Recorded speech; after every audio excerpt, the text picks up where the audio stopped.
iniciando la jornada vespertina de nuestro encuentro y damos la bienvenida a Marion Bustamante, quien nos presentará el efecto de la carbonatación acelerada en los agregados de la pasta fina de cemento.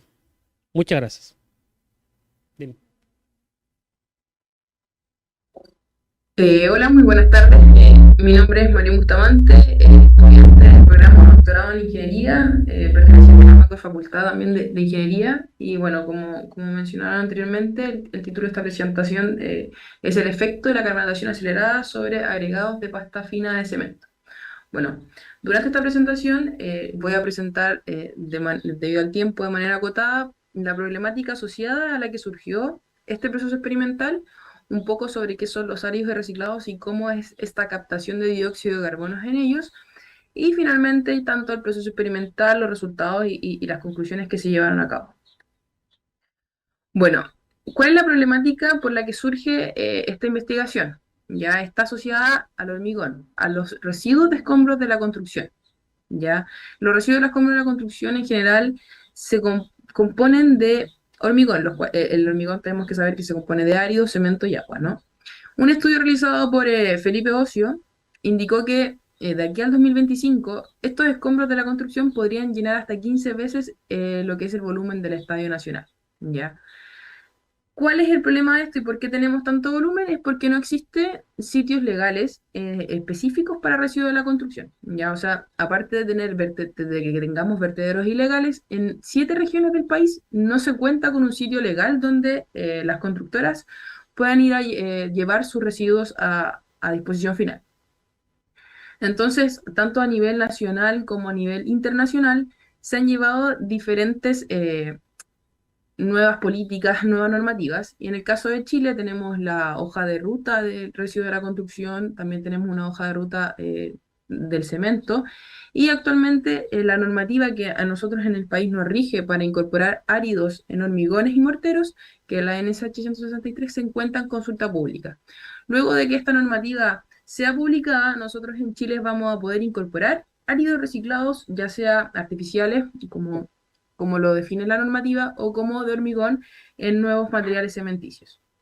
Es ahí entonces donde nosotros vemos la oportunidad de incorporar higos reciclados en hormigones, ¿ya? Y por eso tenemos que estudiarlos y ver cómo es el porcentaje de incorporación. ¿Pero qué son los áridos reciclados? A mano izquierda ustedes pueden ver una foto donde tenemos el árido natural, que es un árido que como nosotros comúnmente conocemos como una piedra, ¿no? Y abajo tenemos un árido procesado, un árido proveniente de un hormigón de residuo, donde en círculos rojos podemos ver que tienen mortero adherido. ¿Ya? Este mortero está adherido cuando es más grande el árido en menores cantidades, y cuando ya se hace más fino este árido procesado podemos tener un árido que sea solamente de mortero. Es ahí donde está el punto débil del árido reciclado, ya que este famoso mortero adherido incrementa su absorción y por tanto, al incrementar su absorción, luego de hacer los estudios respectivos o la exigencia normativa, ya sea internacional o como la nacional, va a disminuir el porcentaje de incorporación que nosotros podamos tener en un hormigón nuevo, ¿ya? Bueno, entonces en eso, ese es donde nosotros nos enfocamos como estudio, ¿ya? En mejorar esto. Hay diferentes maneras de mejorarlo y una de estas es la carbonatación. La carbonatación consiste en nosotros, cuando este mortero adherido reacciona con el CO2. Es un proceso que ocurre en un hormigón de manera normal, de manera natural, solamente que es un proceso que tarda años. Pero que de hecho es un problema de durabilidad si es que este hormigón se encuentra con una armadura. Pero en el caso de un hormigón no estructural, como lo es, o un hormigón en masa, como lo es al final el árido reciclado, es una oportunidad. ¿Por qué? Porque la porlandita presente, como lo vemos en el diagrama, ya sea en un hormigón o en un mortero o en el mismo árido reciclado ya procesado, ya sea la porlandita o elementos de hidratación que no reaccionaron con agua, pueden volver a reaccionar con este CO2 presente en el ambiente, lo que hace que precipite la calcita, ¿ya? Y esta calcita a nosotros nos rellena los poros y disminuye la absorción de mi árido reciclado. Entonces, al final, estamos carbonatando este árido para que se densifique, aumente su peso, y de esta manera podríamos nosotros lograr aumentar los porcentajes de incorporación en nuevos áridos, perdón, en nuevos hormigones. Es ahí entonces donde nace este proceso experimental. En este caso, sí, nosotros fabricamos la pasta de cemento, ya en la mayoría de los estudios, y de hecho también en el mismo laboratorio donde yo trabajo, que es el Departamento de Ingeniería de Obras Civiles, a veces trabajamos con un árido de un hormigón. Pero lo que nosotros quisimos replicar fue este mortero adherido que yo les indiqué anteriormente y tenerlo de manera controlada, que es lo que pasa mucho con los áridos reciclados. Si yo voy y encuentro un escombro de hormigón, no sé cuánto tiempo estuvo expuesto, no sé cuánto cemento se incorporó en esa mezcla. Entonces, para nosotros acotar y ver si es que esta carbonatación producía algún efecto, lo generamos de manera controlada a escala de laboratorio. Para esto se fabricaron cilindros de pastas de cemento. Se fabricaron dos tipos, uno con una relación 0,5 y otra con relación 0,7 de agua-cemento para replicar ya sea un hormigón pobre como un hormigón normal que nos podríamos encontrar. Luego de esto fueron chancados, fueron pasados por un proceso de molienda donde se obtuvo el árido reciclado como lo podemos ver en la imagen. Este árido reciclado fue sometido a un proceso de carbonatación acelerada. Como les comenté, la carbonatación ocurre de proceso de manera natural, pero que tarda mucho. Al ser un proceso de carbonatación acelerada, ¿qué es lo que se hace? Se aumenta el porcentaje de CO2 en el ambiente en una cámara hermética, ¿ya? Entonces nosotros de pasar de meses estar expuesto al ambiente, podemos disminuirlo a horas. En este caso nosotros probamos de 0 a 12 horas y lo otro que se probó fue el contenido de agua inicial de cómo se incorporaba este árido en la cámara hermética. ¿Ya? ¿Por qué? Porque la carbonatación ocurre en un proceso acuoso. Entonces probamos de 0 a 20% en los áridos su contenido de agua inicial. Luego de esto se caracterizó y se comprobó a través del ensayo de la normativa chilena de densidad de absorción, como también el peso ganado, debido a que nosotros queremos que se precipite la calcita, aumente la densidad, entonces nosotros queríamos saber si este peso del árido aumentaba, si este proceso ocurrió y ocurrió de mejor o peor manera. Luego de esto se seleccionaron los parámetros más acordes y se le hizo una difracción de rayo X para ver si teníamos la presencia de calcita. Bueno, en cuanto a los resultados, como podemos ver, tanto en la figura 2, la figura 1 como en la figura 2, presentamos cómo varió a través del contenido de agua inicial. Estos ensayos fueron realizados durante 3 horas. Ya estos son los resultados de los de 3 horas. Como podemos ver, tanto la absorción del agua disminuyó. Esto me quiere decir que yo tengo una menor cantidad de poros que me puedan lograr aumentar, o sea que nuestra cantidad de poros disminuyó y por tanto nuestra absorción de agua disminuyó. Ya. En el caso de la absorción de agua, la que tuvo menor, o sea, ambas disminuyeron, pero la que logró menores absorciones de agua fue la pasta con relación 0,5 y en cambio, y al revés también, si tengo una menor cantidad de poros, tengo una estructura más densa, que era lo que nosotros buscábamos, y fue lo que ocurrió. Ya, el contenido, a mayor contenido de agua, las densidades de los áridos de pasta de cemento fueron mayores. ¿Ya? Por otro lado, el peso ganado también aumentó. En el caso de la relación 0,5, que es la que se presenta en la figura 3, aumentó en más o menos un 14% su peso ganado y disminuyó más de 10 puntos en la absorción. Y finalmente, comparando tanto la relación 0,5 con la relación 0,7, podemos ver en la figura 4 que en ambos casos se aumentó la densidad, sin embargo, en la que se aumentó de mayor manera fue la relación 0,7, lo que se debe a esta famosa relación agua-cemento. La relación 0,7 contiene de por sí originalmente una mayor cantidad de poros, por tanto nosotros densificamos mucho más estos poros, tiene una mayor cantidad de microporos al tener una mayor relación agua-cemento. Entonces, lo que nos podría llegar a indicar a nosotros es que la carbonatación sería más efectiva, por ejemplo, en un hormigón pobre, ¿ya? Y finalmente, con dos tipos de áridos reciclados, que en el caso, que fueron los parámetros que se fueron escogidos debido a los resultados, en el caso de la pasta 0,5, la absorción, o sea, la carbonatación fue llevada a cabo con un 10% de agua inicial en mi árido, mientras que en el árido con pasta relación 0,7 fue llevado con un mayor porcentaje, con un 20%, y ambos casos se realizó una carbonatación solo de 6 horas. O sea, estos áridos tuvieron 6 horas y aumentaron densidad, aumentaron y disminuyeron su absorción.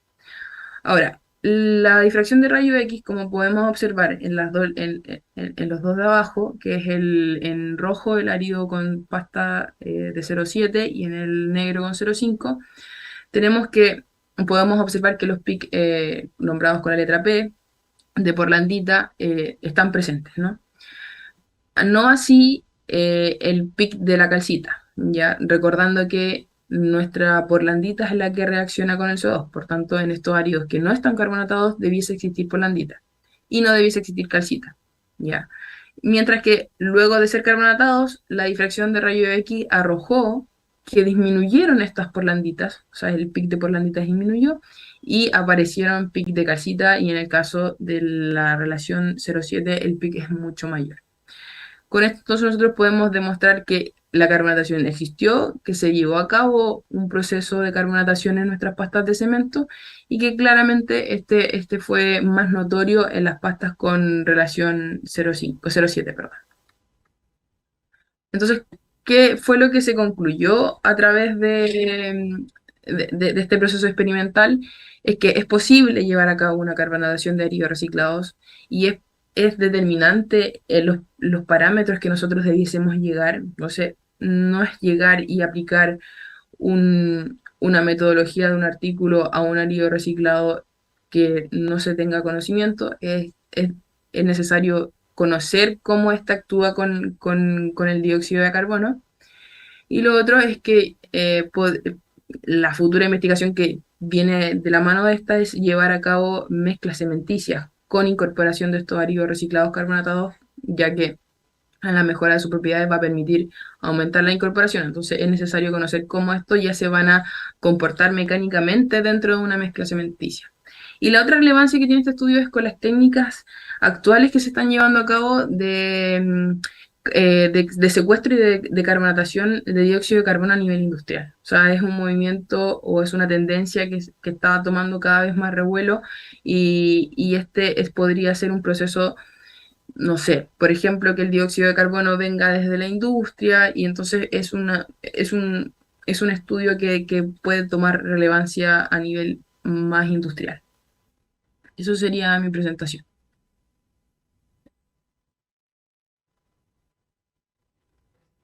Muchas gracias, señorita, por respetar el tiempo. Ofrezco disculpas por el retraso que tuve yo. Eh, Le agradecemos también por su presentación. Muy interesante. Tengo un par de preguntas desde la curiosidad. Eh, Usted plantea que la calcita reacciona con el CO2, perdón, que el portlandita reacciona con el CO2 para dar calcita y eso pues impide después la absorción del CO2, o sea, un círculo vicioso. Eh, ¿Cómo lo ve usted? Porque usted quiere capturar CO2, pero ese CO2 va a formar un producto que impide la captura del CO2. ¿Cómo nos puede dar alguna perspectiva desde ese punto? Claro, desde un punto de vista, como lo mencioné, de durabilidad, al impedir la captura de CO2, en el caso, por ejemplo, de yo incorporar estos áridos reciclados ya carbonatados, mejoraría las propiedades de durabilidad en mi hormigón, ya que cuando hay una armadura nosotros no podemos hacer que el CO2 penetre. Entonces, en este caso sería una mejora. Y en el caso de que si quisiéramos captar más CO2, esto es solamente el árido. Entonces, en un hormigón, la nueva mezcla de mortero que esté alrededor del árido va a seguir captando CO2. Entonces, si lo veo de un punto de un hormigón estructural, va a repercutir mejorando las propiedades de durabilidad y en el caso de estructural, claro, o sea, de no estructural o hormigón en masa, no voy a captar más CO2 en mi árido reciclado, pero sí en la mezcla siempre voy a seguir captando CO2. Muchas gracias. Es interesante el tema de valorizar residuos para, por un tema tan noble como la captura del CO2. Mi segunda pregunta es, ¿por qué decidieron hacer el estudio durante 3 horas? ¿Cómo se define el tiempo? O si ustedes aseguran que en 3 horas se llega al equilibrio y no se va a capturar más CO2 luego de ese tiempo. Claro, nosotros probamos diferentes horas, de 0, 6 y 12 horas. Nosotros escogimos al final el de 6 horas para ambos casos. ¿Y cómo se escoge este? Con el resultado que disminuyó, o sea, el árido que tuvo menor absorción, ¿ya? En base a eso nos regimos, como nosotros queríamos disminuir esta propiedad, vimos que a las 12 horas sigue disminuyendo la presión, ¿no? O sea, no es un tema de que, pero ya disminuye muy, o sea, el rango que sigue disminuyendo es muy bajo. Entonces, para no estar, si que lo llevamos a un nivel industrial, claramente el que ocupe menos tiempo va a ser mejor, porque yo tengo, no es lo mismo tenerlo 6 horas a 12 horas. Entonces, por eso nos decidimos en 6 horas. En 3 horas todavía no reaccionaba todo el CO2. Y de manera ya más teórica, claro, hay un momento en el que el CO2 ya reacciona con todo mi mortero adherido del árido y no sigue precipitando calcita. Pero nosotros cogimos 6 horas por lo mismo, porque ya el de 12 horas disminuía, pero era muy poco la disminución de absorción en los áridos. Muchas gracias, señorita. Tengo tiempo para una última pregunta, ¿cierto? Un colega quiere hacer una pregunta enseguida. Manuel, por favor.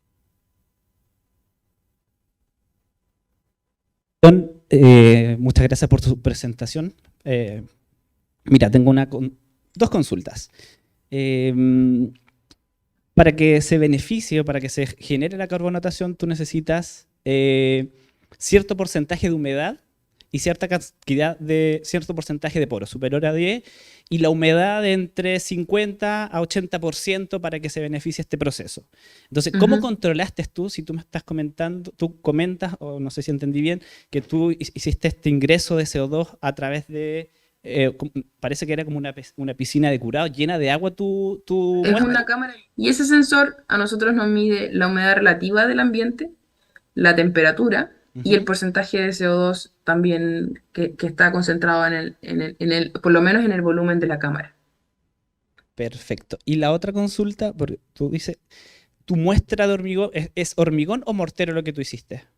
En este caso fue pasta de cemento, Ya, solo pasta de cemento porque nosotros queríamos replicar este famoso mortero adherido que queda en el área. ya. O sea, tú no agregaste, finalmente tú no hiciste un agregado de árido reciclado acá. Tú simulaste el agregado reciclado. En este caso sí, se simuló para controlar el origen, ya por lo mismo, para tener como la relación agua-cemento, porque nosotros igual, de hecho, carbonatamos otros tipos de áridos, pero se nos hace la pregunta ya, pero ¿cuánta agua tenía este árido? Porque igual que a veces queda, o cuánto cemento tenía incorporado. Entonces, en este caso, para nosotros ver de manera exacta cómo se comportaba nuestra pasta de cemento, nosotros la fabricamos, se hicieron probetas cilíndricas de Ya, pastas de cemento. perfecto. Y otra cosa, tú hablabas de la durabilidad y comentaste dos razones agua-cemento. Entonces, por un lado, puedes estar ganando durabilidad, pero por otro lado estás perdiendo resistencia en ese hormigón. Entonces, ¿cómo tratan eso también?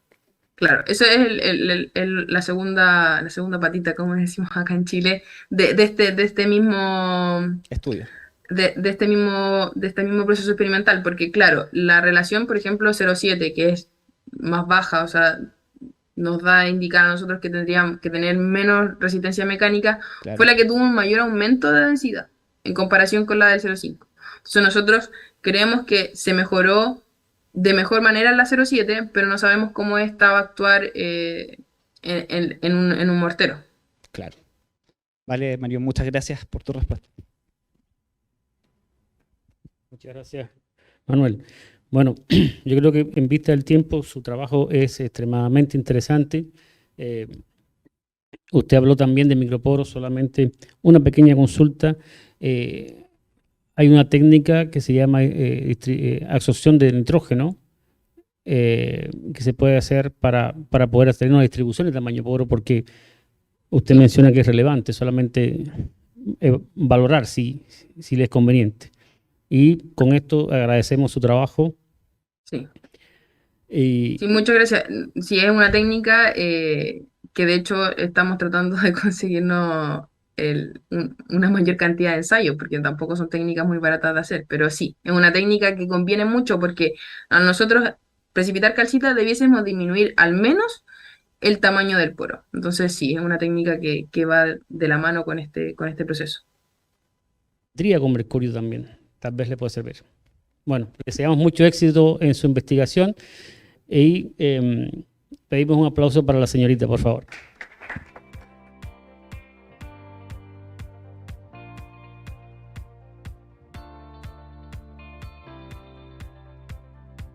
Continuamos con la jornada. Ahora toca presentar al alumno José Luis Concha del doctorado de Ingeniería en Materiales y Procesos Sustentables, quien nos viene a presentar el trabajo efecto de la adición de cápsulas en las propiedades riológicas de morteros asfálticos con fines de autorreparación. Le deseamos mucha suerte, José. Adelante, por favor. Perfecto, muchas gracias por la introducción. En primer lugar, quisiera agradecer el hecho de estar participando en este evento y también, por supuesto, mencionar el trabajo colaborativo que ha significado este trabajo y por lo tanto agradezco también a las al estudiante de posgrado Angélica Viana Sepúlveda, así como también a la docente e investigadora Silvia Caro de la Universidad de los Andes en Colombia, y también al trabajo colaborativo del docente e investigador Luis Arteaga Pérez y el profesor también José Norambuena Contreras, ambos de la Universidad del Biobío. Quisiera comenzar entonces comentando que esta presentación abarcará desde una introducción hasta un resumen con las principales ideas de este trabajo, abarcando también los materiales y métodos y resultados y discusión respectivamente.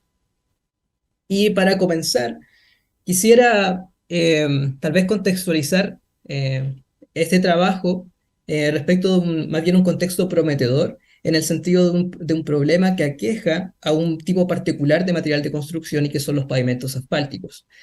En particular, sobre este material hay un problema que ocurre en ellos y que es el problema del envejecimiento por problema de oxidación asociado a uno de sus materiales, que es el cemento asfáltico.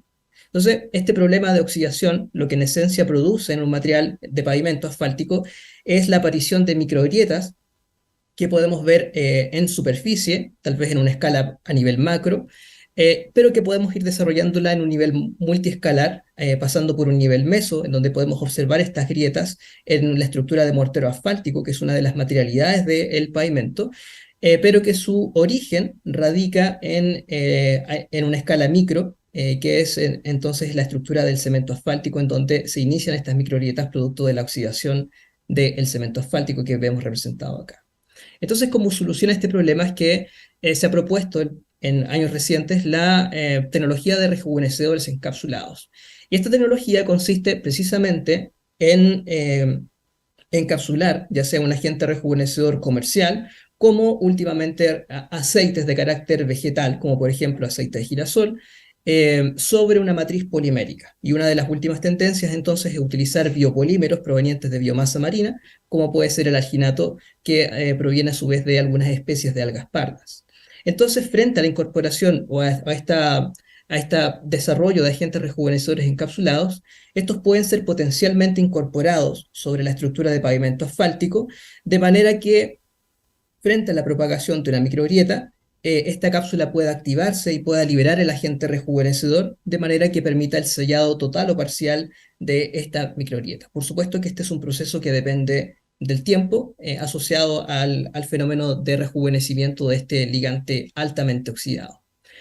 En particular, una de las materialidades en las cuales podemos estudiar este problema es tal vez, incluso en laboratorio, es tal vez tratarlo en una manera intermedia, es decir, estudiarlo en la estructura de mástico asfáltico, que es una materialidad que está entre el material de origen del problema y el material, digamos, en condiciones macroscópicas. Entonces, este material de mástico asfáltico es el material que permite, por de pronto, caracterizar la zona de iniciación de daño, incluyendo los procesos de fractura debido precisamente al envejecimiento del ligante asfáltico. Sin embargo, quedan algunas preguntas abiertas respecto de poder estudiar el fenómeno de oxidación sobre este material. Por ejemplo, ¿cuál es la estabilidad térmica y mecánica de las cápsulas, asumiendo de que las cápsulas están sometidas a un proceso de compactación a alta temperatura? ¿Y cuál es el efecto propiamente tal de las cápsulas sobre el comportamiento reológico de estos morteros asfálticos? Entonces, con ello, el objetivo de este proyecto fue evaluar el efecto de la adición de un rejuvenecedor encapsulado sobre el comportamiento reológico de morteros asfálticos envejecidos. ¿Bien? Para ello, entonces, el trabajo experimental consistió de los siguientes materiales y métodos. En primer lugar, los materiales necesarios para fabricar las cápsulas. Estamos hablando en esencia de una emulsión de tipo aceite en agua, que es lo que ustedes ven en este recuadro superior a la derecha, en que a partir de las materias primas de alginato y de aceite de girasol utilizado como agente rejuvenecedor, pasaron por un proceso de mezclado mecánico hasta conseguir una emulsión de tipo aceite en agua. Además, se utilizó una solución endurecedora consistente en cloruro de calcio y que precisamente permite endurecer la emulsión para formar posteriormente las cápsulas, las cuales van incorporadas sobre un material de mortero asfáltico y cuya construcción fue basada en un cemento asfáltico con un grado de penetración 50-70, además de incluir una matriz de áridos finos, o FAM por sus siglas en inglés, que consiste básicamente en agregados que van desde el punto 0,75 a 1,18 milímetros.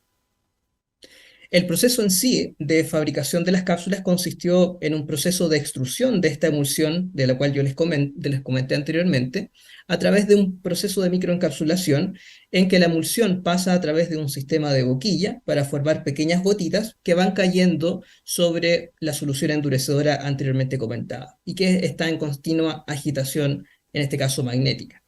Esto hace que finalmente se produzcan cápsulas con una morfología polinuclear. Se denomina así porque el aceite en sí está encapsulado en pequeñas cavidades al interior de esta matriz biopolimérica de alginato. Y las cápsulas fueron caracterizadas respecto de su estabilidad térmica y estabilidad mecánica mediante ensayos de termogravimetría y ensayos de compresión uniaxial respectivamente, bajo las condiciones que ustedes pueden ver en la presentación. Respecto de la fabricación de las cápsulas, de los morteros, estos consistieron básicamente en incorporar las cápsulas al material de mortero asfáltico mediante un proceso de mezclado para posteriormente pasarlos a un proceso de envejecimiento, ya que lo que interesa en el fondo es ver cuál es el efecto que tienen las cápsulas sobre este mortero asfáltico envejecido. Y para ello se consideraron distintas condiciones de envejecimiento de este mortero.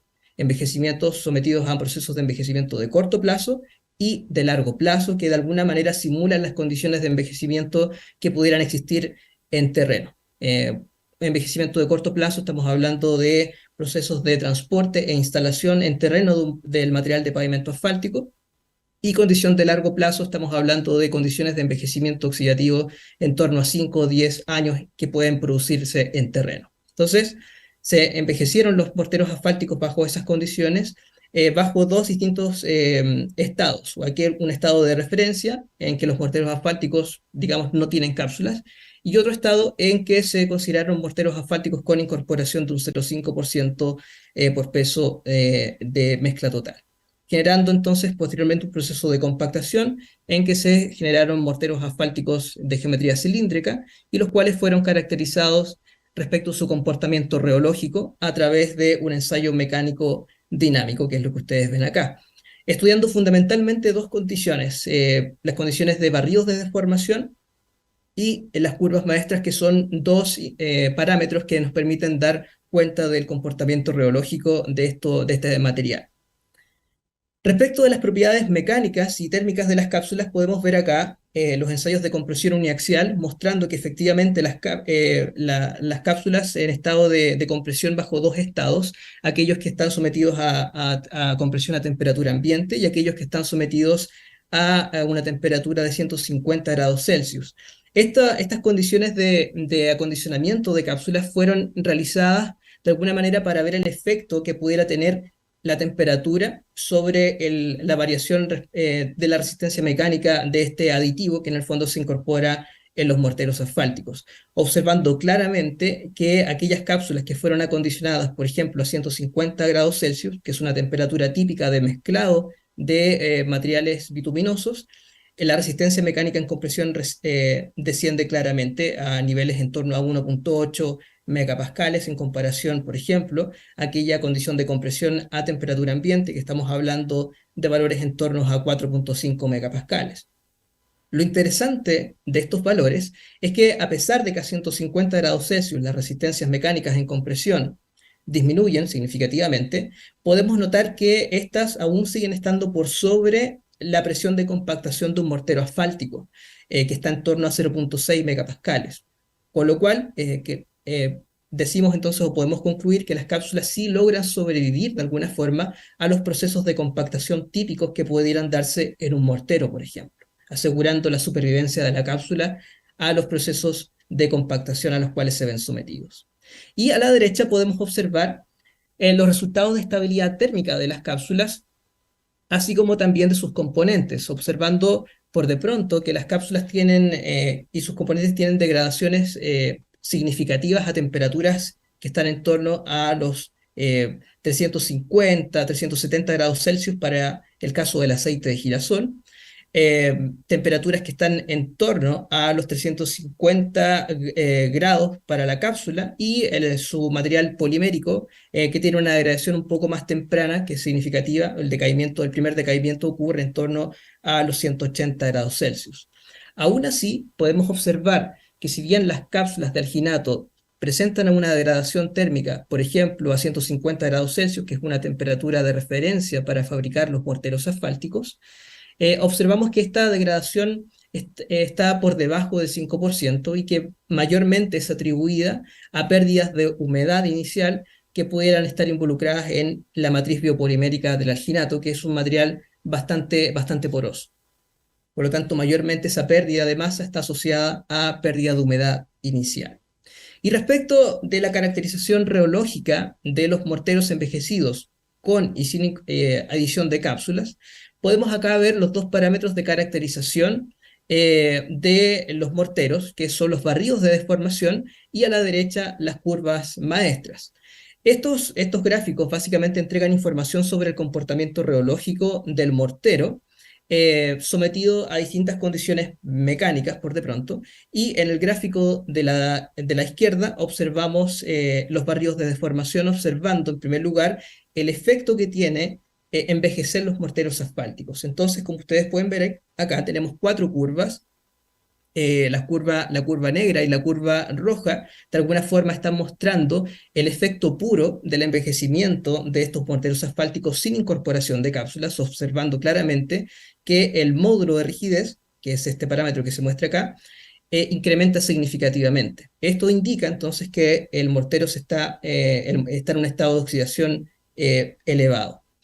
Lo interesante sería que, producto de incorporar las cápsulas, este módulo de rigidez disminuyese de alguna forma para mostrar el efecto rejuvenecedor de las cápsulas, en particular del aceite que potencialmente se puede liberar desde ellas. Y es lo que efectivamente se observa, por ejemplo, al ver las curvas azules y la curva verde, que son los morteros asfálticos con incorporación de cápsulas, observando por de pronto que, por ejemplo, un mortero asfáltico envejecido a largo plazo con incorporación de cápsulas logra niveles del módulo de rigidez similares, por ejemplo, a un mortero asfáltico envejecido a corto plazo sin incorporación de cápsulas. Por lo tanto, podemos ver efectivamente el proceso de rejuvenecimiento de este mortero envejecido a largo plazo, producto del efecto de la liberación del aceite encapsulado.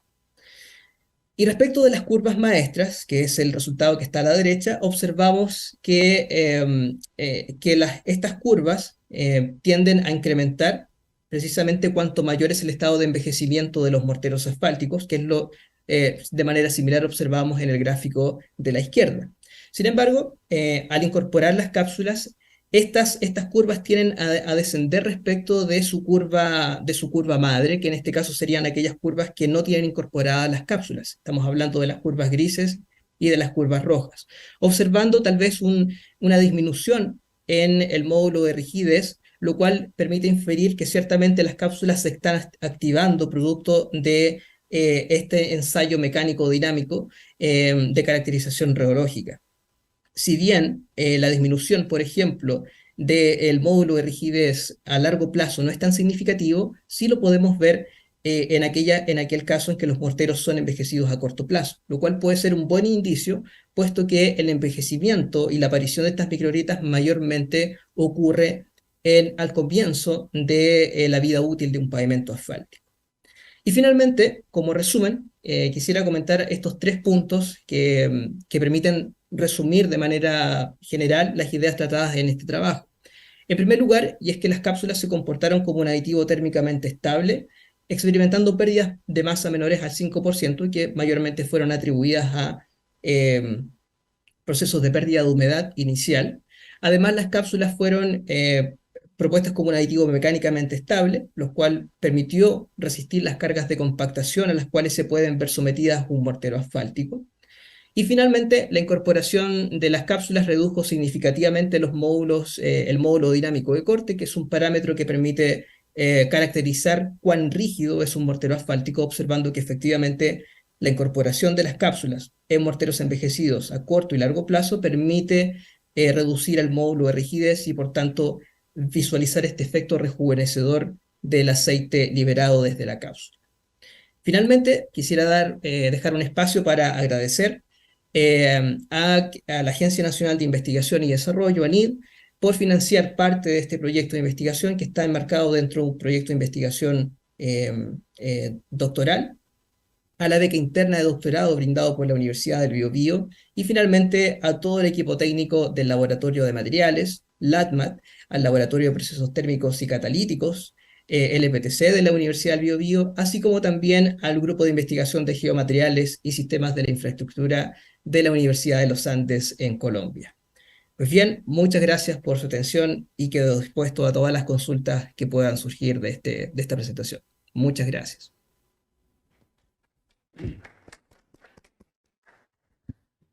Muchas gracias, José Luis. Como siempre, un agrado escuchar tus presentaciones. Muchas gracias también por ajustarte al tiempo. Cedo la palabra primeramente al público por si sugiere alguna pregunta. Manuel, por favor. Hola José Luis, un gusto escucharte, muy buena tu presentación. No sé si me logras ver, pero por lo menos me escuchas. Te escucho, sí. Oye José Luis, yo tenía una consulta que justamente tú la respondiste en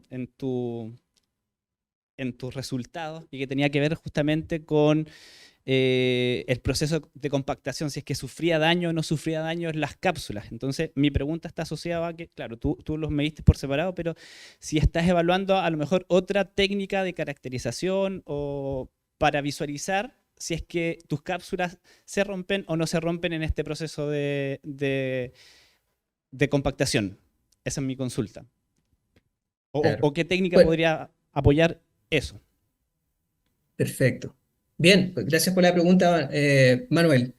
Efectivamente, acá yo mostré ciertamente una metodología de supervivencia de alguna forma de estas cápsulas a esta carga de compactación en dos distintos estados de la cápsula, a temperatura ambiente y a 150 grados Celsius, que es la temperatura a la que típicamente se puede compactar una mezcla asfáltica en general, y en particular los morteros. Sin embargo, claro, este acondicionamiento de la cápsula fue un acondicionamiento, pero no es que el ensayo de compresión se haya realizado a 150 grados Celsius. Idealmente, tal vez se pudiera estudiar la estabilidad mecánica de la cápsula a la misma vez que se hace el ensayo de compresión. Entonces, tal vez un desafío pudiera ser ensayar simultáneamente la compresión bajo condiciones de acondicionamiento térmico durante el ensayo, que es uno de los pasos siguientes que puede tocar durante los próximos meses. De hecho, ya recientemente hemos adquirido un equipo que nos permitiría poder profundizar en este ensayo. Y por de pronto se me ocurre que otra manera tal vez de visualizar la supervivencia de las cápsulas durante los procesos de compactación y temperatura, pudiera ser, por ejemplo, fabricar una probeta asfáltica y luego poder disgregarla para efectivamente visualizar, tal vez de manera cualitativa o cuantitativa, tal vez, cuántas cápsulas logran sobrevivir al proceso de compactación una vez disgregada esta mezcla asfáltica. Pues pudiera ser ya sea un mortero o tal vez escalándolo ya a un nivel macro que sería ya más representativo de lo que ocurre en una mezcla asfáltica por de pronto. Entonces, pudieran ser algunas ideas que pudieran seguir el lineamiento de la investigación que estamos realizando. Vale, muchas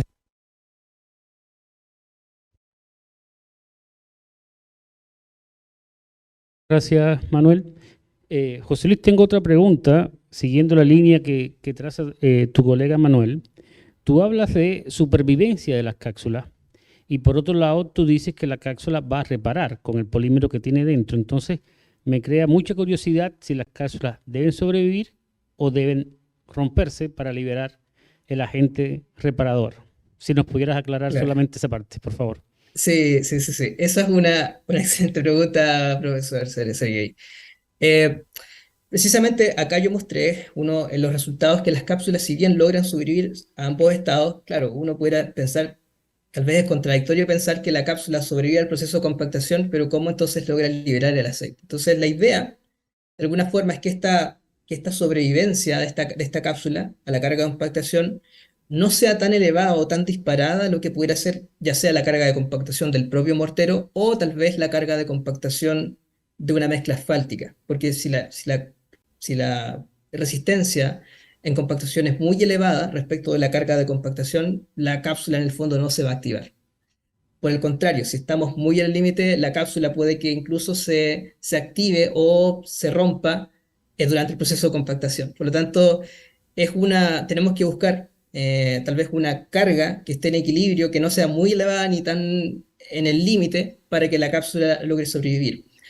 Respondiendo tal vez más concretamente y desde el punto de vista experimental, lo que nosotros hemos visto es que los diseños de cápsulas que nosotros hemos tratado, ya llevamos un diseño optimizado de cápsulas, es que efectivamente las cápsulas, al incorporarlas a mezclas asfálticas, a los procesos de compactación a alta temperatura, sí logran sobrevivir a estos procesos que son relativamente agresivos para lo que es un biopolímero, que generalmente tienden cargas mecánicas, son biopolímeros con características gomosas, etcétera, pero que en el fondo sí logran sobrevivir a estas condiciones de mezclado y de compactación. Entonces, desde ese punto de vista, a nivel práctico, podemos estar relativamente satisfechos con nuestro diseño de cápsula. Sí, Ya, todo un desafío tiene ahí. Y una última sí. pregunta, ¿por qué se define el tiempo de envejecimiento entre 5 y 10 años? ¿Cuánto tiempo puede durar una carretera? ¿Cuánto tiempo, si nos pudiéramos hablar? ¿Por qué el criterio de 5 o 10 años, por favor? Ah, perfecto. Perfecto. Bueno, en la práctica, uno tiene dos condiciones de envejecimiento de las cuales se habla, digamos, en la industria de la carretera. Envejecimientos de corto plazo y de largo plazo. El que usted hace referencia es el envejecimiento de largo plazo, que básicamente son procesos de envejecimiento que se simulan en el laboratorio y que simulan, en el fondo, en la operación de una carretera durante entre 5 a 10 años, puede ser, en los casos más desfavorables, 10 años, ¿cierto?, de tráfico de una carretera, promedio de una carretera. Entonces, bajo esa lógica, se trae ese envejecimiento en terreno al laboratorio mediante técnicas de envejecimiento experimentales para envejecer estos morteros, que es un criterio que se adopta para de alguna forma comparar en laboratorio lo que pudiera ocurrir en términos concretos, en términos reales en una carretera. Muchas gracias, José Luis. En ánimo del tiempo, hay muchas más preguntas, es muy interesante su investigación, pero debemos continuar con el evento y le damos gracias por su presentación y pedimos para el señor José Luis un fuerte aplauso. Muchas gracias. Muy buenas tardes, Maray. Saludos desde acá, desde Chile. Te agradecemos que hayas dedicado un tiempo de tu estadía de investigación para presentar resultados de tu investigación tu trabajo llamado síntesis de dicicloexilamina a partir de fenol con cicloexilamina, efecto de naturaleza del solvente y el soporte en catalizadores de rodio. Muchas gracias por presentar. Te deseamos muchos éxitos. Recuerde respetar el tiempo de la presentación. Adelante, por favor. Buenas tardes a todos.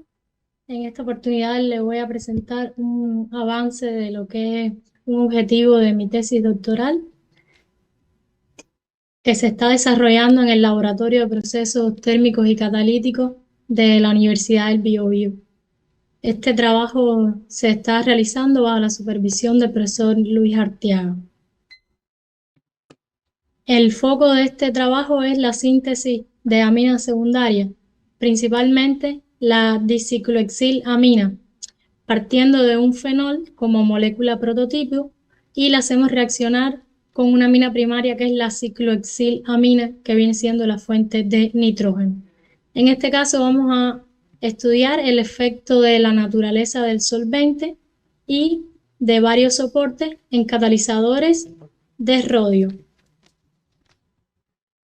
nos motiva específicamente la síntesis de las aminas secundarias, dado el alcance que tienen estas tanto en la industria farmacéutica, la industria de fertilizantes, de componentes electrónicos y sobre todo la industria del caucho. En la literatura ya existen algunos avances respecto a la síntesis de aminas secundarias, como por ejemplo la ciclohexil-anilina. Sin embargo, nosotros nos enfocamos ahora con este catalizador de rodio hacia la diciclohexil-amina, dadas sus aplicaciones, sobre todo en la industria del caucho.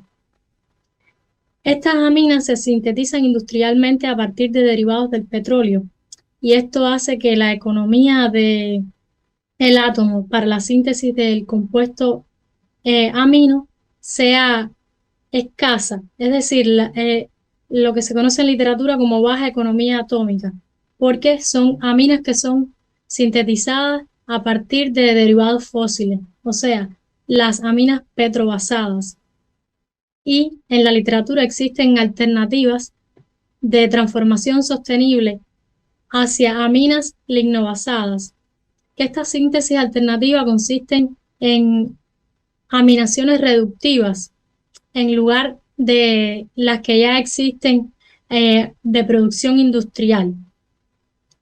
¿Qué es el foco de esta aminación reductiva? Nosotros proponemos en particular producir aminas a partir de fenoles, que esto ha sido ampliamente discutido en la literatura, y las ventajas que tiene respecto a las cetonas, aldehídos y otros. Particularmente a nosotros nos interesaron los fenoles, dado que los fenoles se encuentran se puede tener estos fenoles a partir de la despolimerización de la lignina que se encuentra en la biomasa. Esta reacción consta de múltiples etapas que veremos en lo adelante. También recalcar que este mercado de las aminas está creciendo a nivel mundial y tiene un impacto económico que se espera que tenga un crecimiento en el 2024 de 4 millones de dólares con respecto al año 2019 que se hizo ese estudio. Es súper interesante de la literatura que plantea que esta reacción puede proceder de múltiples etapas, que lo que pasa es que parte de una hidrogenación del fenol que va a partir hacia una acetona y luego esa acetona se va a condensar y va a producir una amina. La literatura plantea que estos pasos pueden variar en dependencia de diferentes condiciones, ya sea la naturaleza del solvente, las temperaturas, el agente aminante, la naturaleza del catalizador. De hecho, nuestro grupo de investigación del Laboratorio de Procesos Térmicos y Catalíticos hemos hecho un estudio similar con catalizadores de rodio soportados. Sin embargo, para esto de rodio era súper interesante estudiar las propiedades de soportes ácidos, porque en la literatura se reportaba que los soportes ácidos tenían una mayor influencia en el mecanismo de reacción, o sea, destacaban la alúmina, el carbono y la sílice. Dieron mejores resultados cuando en 2018 se realizó el estudio de aminación de fenol en catalizadores de paladio soportados en alúmina. Además, también otro autor como Shimizu en el 2014 también estudió que con sílice y otras mezclas de óxido tenían propiedades catalíticas mejoradas durante esta aminación reductiva. Por otro lado, el grupo de Voss, que han sido pioneros en esto de aminación reductiva partiendo de fenoles, estudiaron catalizadores de níquel soportados en estos soportes, pero sin embargo, el metal de níquel presentó una inhibición de la actividad catalítica. A pesar de los valiosos aportes que han habido en la literatura de los diferentes grupos de investigación que trabajan en aminación reductiva, los que hemos visto, la actividad catalítica y estas reacciones se estudian con un solvente como el tolueno, que sabemos que es tóxico. Además de los mejores resultados de actividad catalítica que se encontraban en el paladio y el rodio, ya nuestro grupo hemos avanzado en el paladio y nos pareció interesante también los catalizadores de rodio, dada la capacidad que tiene para hidrogenar. Por lo tanto, y como ya habíamos visto, que se sabe que en esta reacción hay pasos fundamentales como lo que es la hidrogenación del fenol hacia la acetona, la deshidrogenación y los otros pasos de condensación. Sería interesante ver qué implicaciones tiene en este mecanismo de reacción cambiar el tipo de solvente, valorar la distribución de esos productos y cuál sería el rol de la naturaleza del soporte en catalizadores de rodio. Es por ello que partimos del fenol como molécula prototipo, lo hacemos reaccionar con una amina primaria como la ciclohexilamina como agente aminante en presencia de un catalizador de rodio con soportes de distinta naturaleza y estudiamos el efecto de soporte. Por otro lado, para el efecto de solvente, seleccionamos diferentes solventes y este estudio lo realizaremos con un catalizador comercial. Para la síntesis de los catalizadores, se prepararon 3 catalizadores soportados con 1% de rodio. Se seleccionaron estos 3 soportes por la diferente naturaleza, se sintetizaron por el método de impregnación húmeda incipiente a las diferentes condiciones que se muestran, y para el estudio del efecto de solvente seleccionamos también 4 solventes de distinta naturaleza, que unos son del tipo polar y otros apolar prótico como el tolueno, y este estudio lo realizamos en el catalizador comercial que tiene propiedades ya conocidas y para comparar con otros estudios de literatura. Luego se caracterizaron esos materiales por diferentes técnicas y se correlacionaron sus propiedades con la actividad catalítica. El sistema de reacción consta de un sistema de agitación con sonda de temperatura, está provisto de flujo de hidrógeno, o sea, una reacción inerte a 1,5 bar. Se realizó a las siguientes condiciones y además se analizan los productos y se cuantifican por un GC que tiene un FIT. Además, se identifican por un cromatógrafo gaseoso.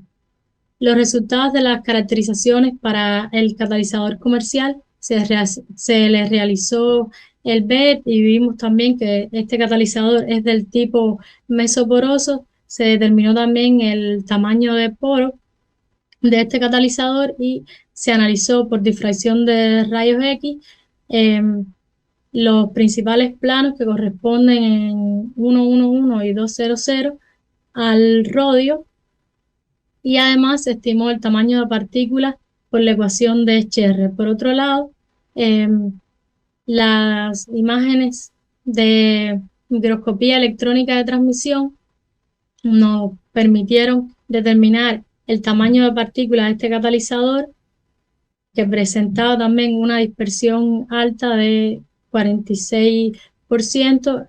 Además, también se pudo comprobar por EDX la carga metálica de este catalizador, que estaba aproximadamente en 4%, y además también se le hizo el perfil de temperatura programada y establecer así las temperaturas de reducción. También se caracterizaron los catalizadores que se sintetizaron, que tienen una carga metálica de rodio de 1% en los diferentes soportes. En cada uno de estos catalizadores se obtuvieron materiales con alta dispersión, también con partículas de la forma semiesférica. Los tamaños de partículas oscilaban desde 1,93 nanómetros hasta 2,32 nanómetros. Además, se analizaron por difracción de rayos X estos catalizadores también, donde se mostraron los picos de difracción característicos en los planos que había mencionado anteriormente, 111 y 200, además de las señales características para en 22.5 para el soporte de sílice, en 37.5 y aproximadamente en 39 para la lúmina, y en el caso de estos catalizadores con 1% metálico no se pudieron observar las señales y las reflexiones del metal de rodio, esto debido al bajo contenido de rodio, que es 1% en peso aproximadamente. Y esto también estaba reportado en la literatura que podía pasar. Por eso que para estimar el tamaño de partículas tomamos como referencia los resultados de la caracterización de TEM. Por otro lado, también pudimos estimar el área superficial y el volumen de poro de cada uno de estos catalizadores y comparar así las diferencias de cada uno de los soportes. En la reacción se llevó a cabo, dadas las siguientes condiciones, usando primeramente el catalizador comercial, que ya es conocido. Acá se muestra en el experimento 1 la reacción en no catalítica, o sea, sin catalizador. Y esto nos dio una baja conversión tanto para el reactivo del fenol, que es nuestro reactivo limitante, como para la amina primaria. Entonces, esto nos da una evidencia de la formación exclusiva de la imina, que es nuestro intermediario. Entonces, así es consistente con los resultados que esperábamos, que es la condensación en fase homogénea. Y esto demuestra la importancia que tiene en esta reacción el uso del catalizador.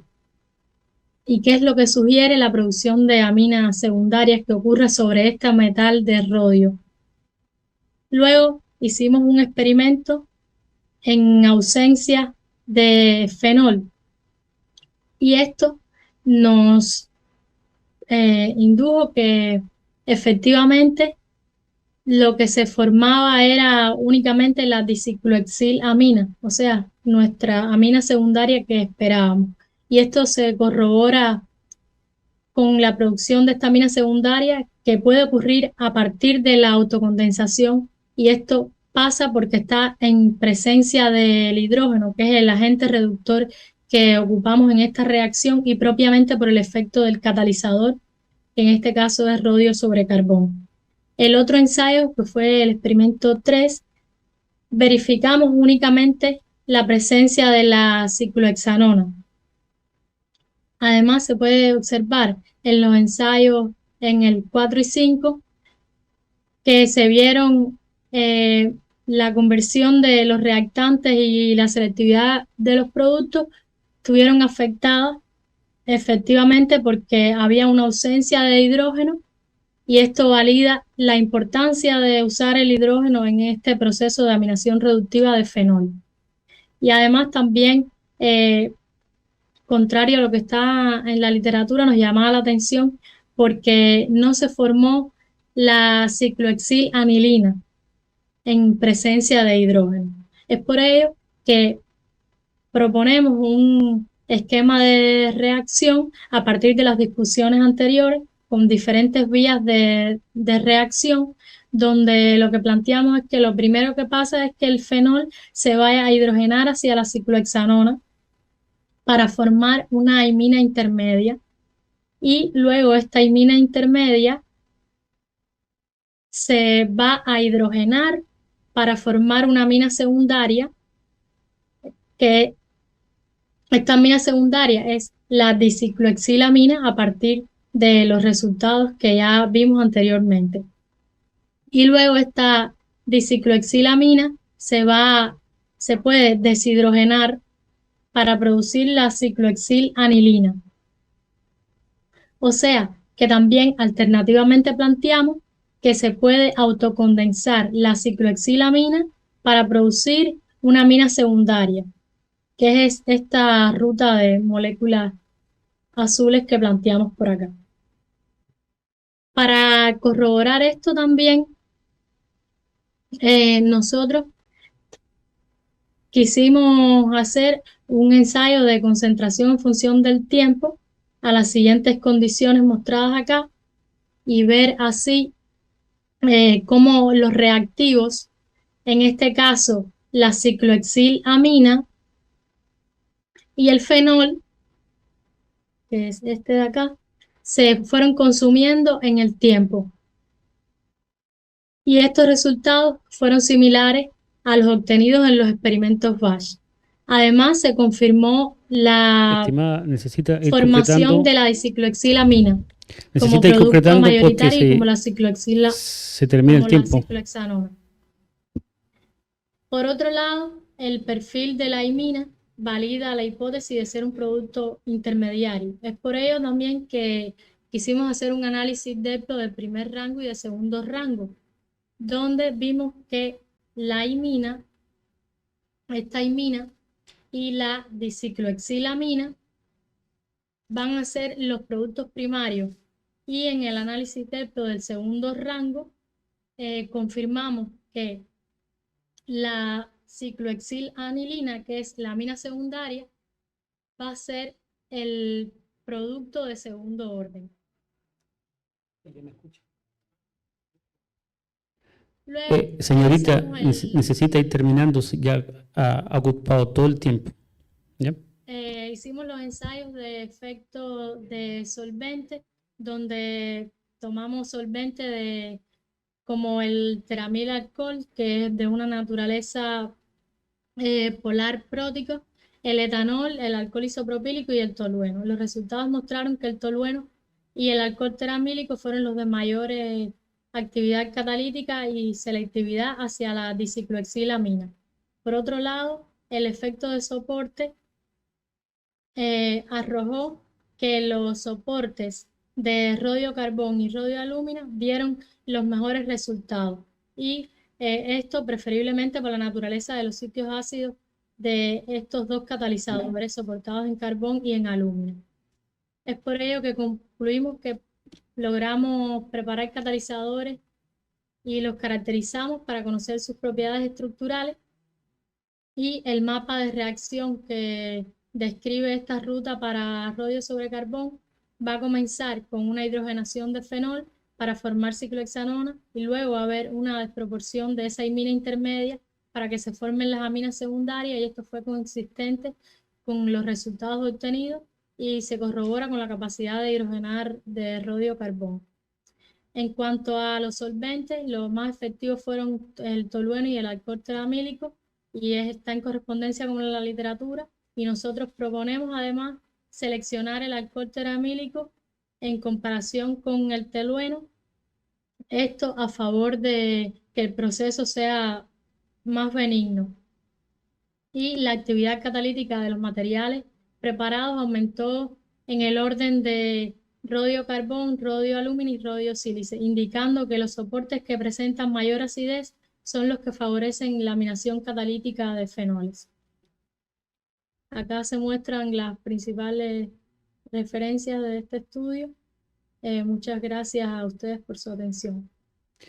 Bueno, muchas gracias, Maray. Pasamos directamente a las preguntas, que vamos cortos de tiempo. Al público ofrezco la palabra. Sí. Hola, Maray, ¿me escuchas? Sí. Hola, un gusto haber visto tu presentación. Voy a ser muy breve, solo una pregunta que me gustaría que ampliaras, y es cuando tú mencionas que el solvente, el alcohol teramílico, es más benigno. ¿A qué te refieres? ¿Puedes ampliar un poco? Ya. Acá lo que habíamos visto en literatura, todos los otros trabajos, referían el tolueno como más efectivo para esta reacción. De hecho, fue así. En el caso de nosotros, planteamos el alcohol teramílico porque básicamente es un alcohol y además de eso, comparado con el tolueno, que es tóxico, que es bien sabido que es uno de los solventes más tóxicos, es benigno, además de que también tiene una capacidad prótica, y también se reporta en la literatura que los hidrógenos, o sea, le permite la movilidad y produce, realmente favorece a la hidrogenación en esta reacción. Bueno, tengo un par de preguntas, Maray. Hablaste de los sitios ácidos de los soportes y me pregunta si en algún momento hiciste o tienes pensado hacer alguna caracterización de sitios ácidos. Sí, de hecho ya tenemos acá lo que estoy haciendo, ya solicité FTIR con piridina específicamente para cuantificar los sitios ácidos, ya sean Bronsted o Lewis, pero de momento lo que teníamos eran los resultados para este catalizador de paladio, de rodio sobre carbón. Lo que tenía era solamente la naturaleza de los sitios ácidos, pero sí, ya están solicitados la caracterización de FTIR con piridina y estamos a punto de recibir esos resultados. Bueno, lo importante es que ya lo tiene considerado. Eventualmente Sí. va a tener esos resultados.